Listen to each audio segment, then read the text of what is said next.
In 2010, my son was diagnosed with autism spectrum disorder.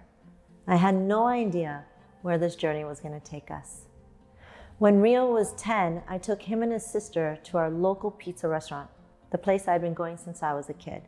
But on this particular night, it just took so long for us to get seated. Rio had what they call a sensory overload meltdown.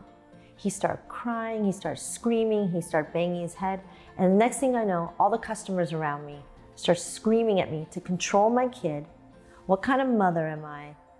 And then they kicked us out.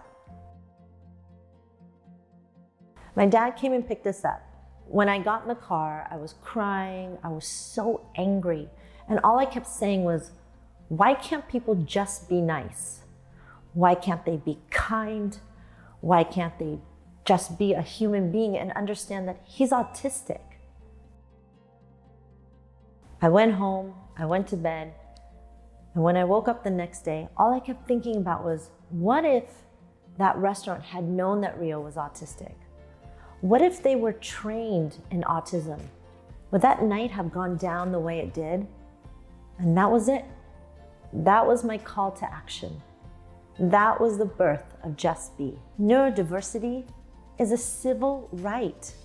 My son and the millions of people with autism have the right to have the same quality of life as your kid. This isn't about disabilities.